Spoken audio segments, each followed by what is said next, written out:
to Small Groups Tonight. I'm super excited that you've made your way here tonight with your group, and you're ready to learn and to grow closer in your relationships with each other and also in your relationship with God. And so tonight we're going to keep talking about some of the questions that you guys have submitted, and let's talk about it, all right? So the questions that I wanted to talk about tonight were important for this week because we have house party coming up on Sunday. So I thought these questions fit really well into that idea that we have this event coming up this weekend. So the questions that I want to look at tonight are this: how do I bring people to Jesus without it being an awkward conversation? And another one that went with this that was very similar was, how can I get out of my comfort zone and invite people to church when that terrifies me? Right? So let's talk about it.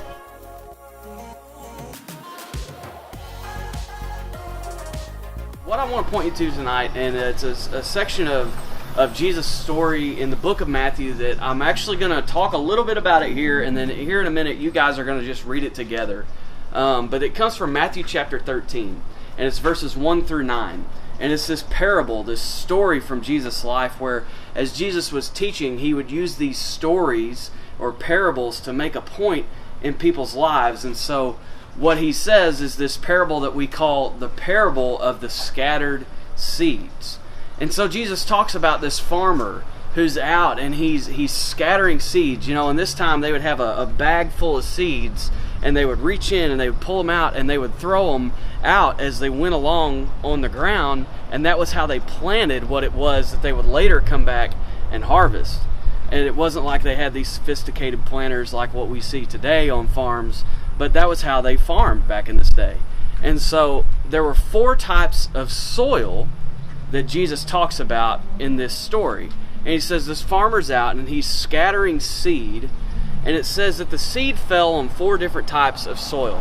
And the first type of soil that it fell on was something that he called the footpath, which is where people walked, which is where it was open and exposed. And it said this was not a very good place for these seeds to fall because they couldn't grow in this kind of soil.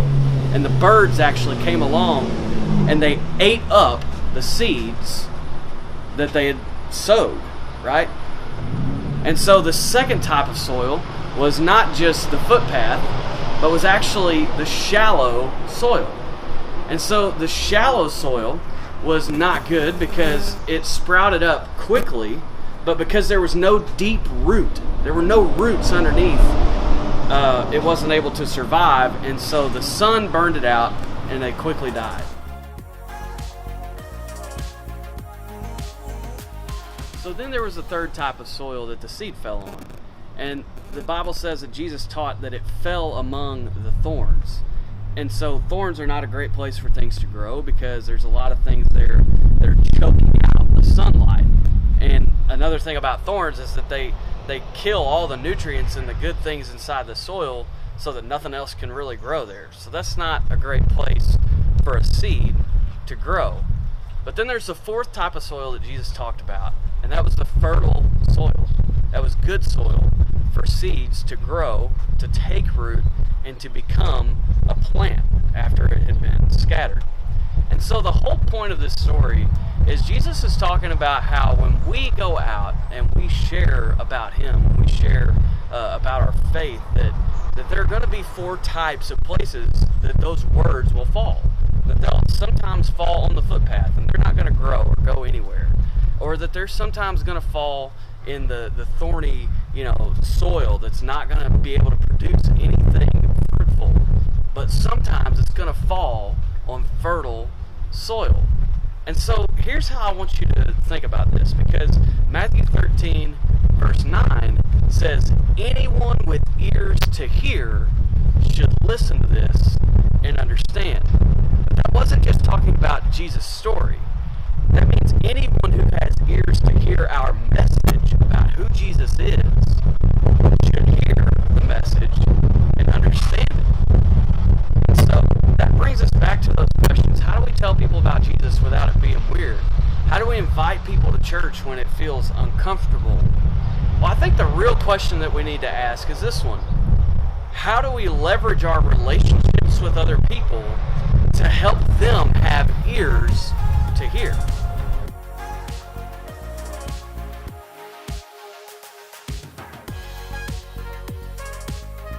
So what does that really mean?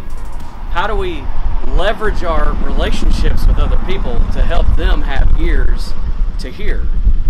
Well, you see, when it comes to reaching out to our friends about Jesus, or inviting them to be a part of the church, inviting them to be a part of Paul's house party, the thing is, it shouldn't be a surprise that we're inviting them. Like, they should see enough of Jesus in our life and in the way that we carry ourselves in front of our friends, or in the classroom, or in our homes, or wherever we're at, that it shouldn't be a surprise when we finally invite them to come and be a part of what we're a part of.